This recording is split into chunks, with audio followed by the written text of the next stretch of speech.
When I came home and saw what had happened, I couldn't help but scream. All the furniture is gone, even the expensive bed. I usually have a good sense of people's true nature, don't I? My blood boiled when I saw my mother-in-law, Barbara, smiling as she said, "Barbara, did you do this?" "Yes, I had it all removed. I wanted to use it in my house. I had no choice but to do this. I can't stand the fact that you, a useless wife, are living off my son in this fancy apartment. The only reason you live here is because of my son, so don't even think about disobeying me. I'm his mother. If you annoy me too much, I'll make him divorce you. Remember that." Hearing this, I turned to Barbara, who was smirking at me. My hands trembled with anger. "What have you done?" "What? This isn't my house, and the furniture wasn't mine either." "Did you what?" "My name is Emily. I met my husband Daniel in a college tennis club. He always liked living in style, more than anyone else around us. Even when we were dating, he would surprise me with gifts, things I had casually mentioned wanting, even when it wasn't my birthday. "I just wanted to see you happy, Emily. That's why I got it for you," he would say with a smile. Seeing him like that made me love him even more. After we graduated, we got married. We were the first couple among our friends to have a wedding, and we had a big celebration with them. I was the happiest I had ever been. Daniel and I both had jobs, but after we got married, he asked me to quit. "As your husband, I want to provide for you, Emily. I want you to take care of our home. When I come back from work, I want you to be there to welcome me." Looking back, I think his thinking was a bit old-fashioned, but at the time, I didn't mind. At first, I actually liked the idea of being a full-time wife, so I left my job and focused on our home. I'd enjoy cleaning and doing laundry while waiting for Daniel to return every day. But no matter how much I cleaned, our apartment wasn't that big, so I still had a lot of free time. We lived in a small rental apartment. Daniel, who loved luxury, wasn't thrilled about it. But I told him that if he was going to be the only one working, we shouldn't spend too much money. So we chose to stay in our current apartment. Daniel always wore expensive clothes and watches, so I knew this place felt small to him. But to me, it was special because it was our first home together. One evening, Daniel came home as usual, and we were having dinner when he suddenly showed me an ad for an apartment. It was a luxurious place in a fancy neighborhood. The rent was nearly 10 times what we were paying now. I had to admit, the pictures looked amazing. But if we moved there, we wouldn't have enough money left for simple things, like this dinner we were eating. "This place is perfect. Isn't our apartment too small? Let's move," Daniel said. "I understand, but the rent is way too high." "I actually like our apartment," I replied. "This place might be fine for storage, but it's not good enough for living," he insisted. "Don't worry about money. Just leave that to me."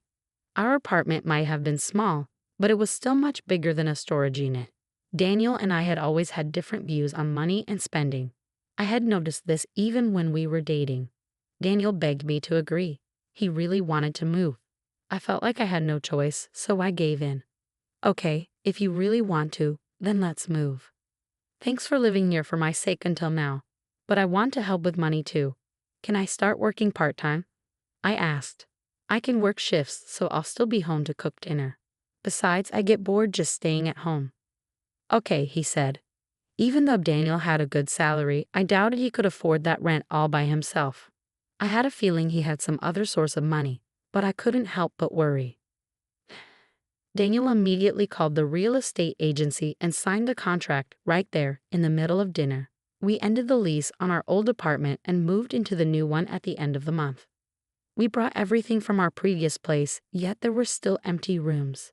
At first, I was nervous about the high rent, but I couldn't deny how spacious and comfortable the new apartment was. I felt excited about our future.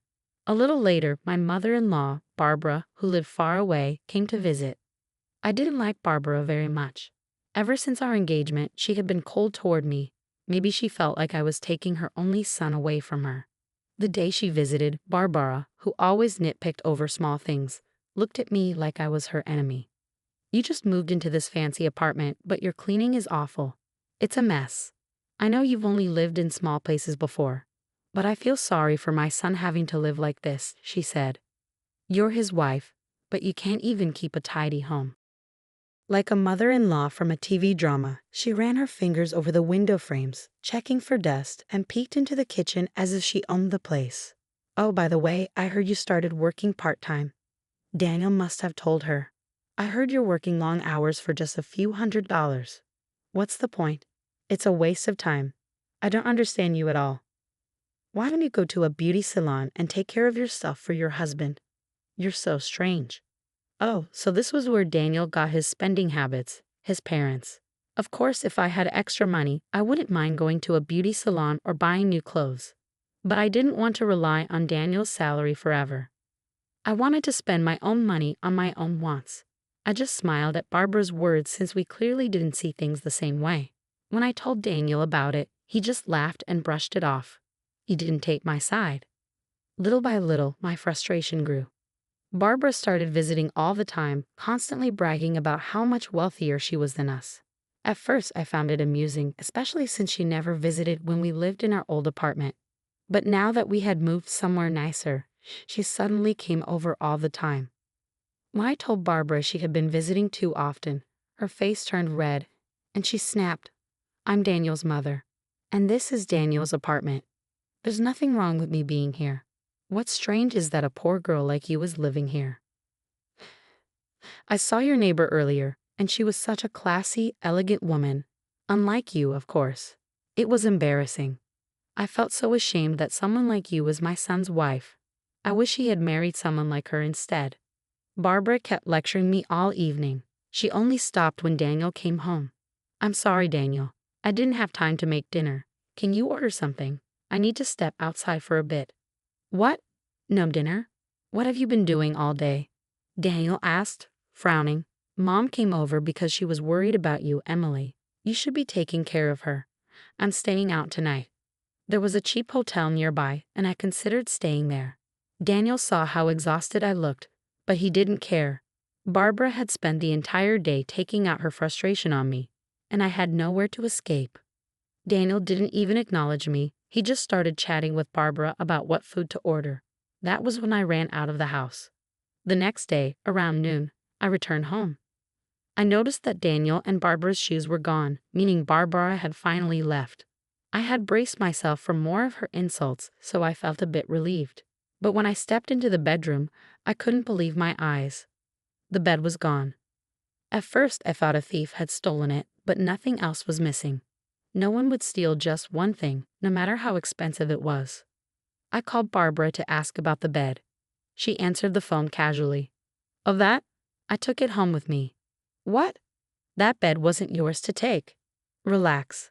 That bed was way too fancy for someone like you. I did you a favor by taking it. It was still in great condition, too. Anyway, I'll give you an old mattress I have. It's a little torn, but it suits you better." I could hear the smugness in her voice, and that was the last straw. I took a deep breath, forced a smile, and replied, "Oh, I don't need it. You can throw that trash away yourself. And by the way, you took something that wasn't yours without permission. You didn't even bother to apologize." Barbara gasped. "Excuse me? How dare you talk to me like that? You've always been so arrogant. No wonder people don't like you." "Say whatever you want," I said calmly, "but I'll be getting my bed back soon. As I've told you before, everything in that apartment belongs to Daniel. As long as he doesn't say no, I can do whatever I want with it. That bed isn't ours, Barbara." For the first time, she went quiet. "What do you mean?" she asked suspiciously. I decided to tell her everything since she clearly had no idea. "I'm divorcing Daniel." Barbara laughed. "Oh, so you finally realized your place. Actually, all of my furniture has already been moved to my new place. The bed you took doesn't belong to us. It was rented from a furniture company." "Rented? You mean that luxurious bed wasn't even yours? You're unbelievable. You squeezed every last penny from Daniel, didn't you?" "No, Barbara. That was Daniel's idea. He loves impressing people. He picked that bed himself." I decided to tell her the truth about Daniel, things she had no clue about.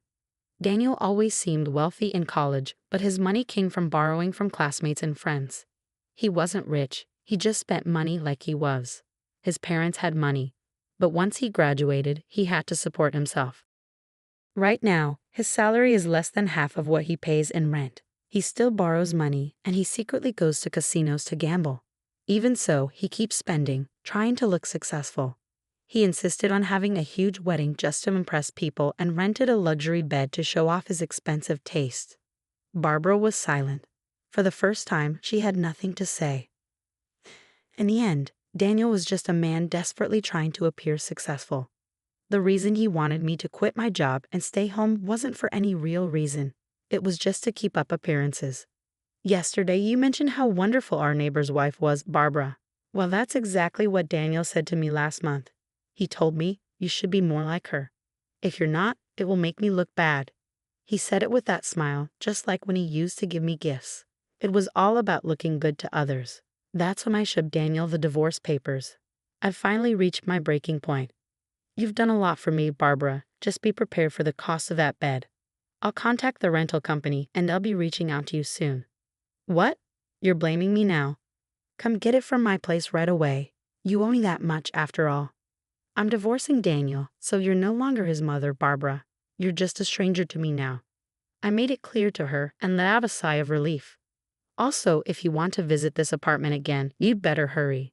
I've reported Daniel's debts to the real estate company and he might get evicted soon. If he does, I hope he can at least find a room with a bathroom. Barbara dropped the phone, speechless. Without waiting for a response, I hung up and blocked her number. Good, that was the last of the cleanup before the divorce. I left Daniel's apartment that day, and later I heard that he had been kicked out. He kept pretending everything was fine and insisting he'd soon pay off his debts, but he was evicted almost immediately. The company found him another apartment at a much lower price, but it was half the size of our first place. His friends had cut ties with him, and his debt was all he had left. As for the bed, when Barbara took it without permission, it got damaged. In the end, they had to buy it, but it cost less than $10,000, a sum they couldn't afford. Even Barbara, who had always favored her son, had grown distant from him since then. Now I could have a friendly chat with Barbara if I wanted to, but I never wanted to hear her voice again. Daniel would likely spend the rest of his life alone in a tiny apartment, abandoned by everyone. As for me, I was alone in a small apartment I had moved into, gently stroking the little cactus by the window. I didn't have much money since I only worked part-time, but I was planning to work more and save up. I didn't have to impress anyone anymore, and that was freeing. It didn't matter that my new place was small and simple. It was mine, and I could finally live for myself. I was glad I took the steps I did, despite all that happened. I decided to order some delivery for myself, a small luxury, but it felt like the kind of thing that brought real happiness. With a smile, I began browsing the menu, excited to treat myself.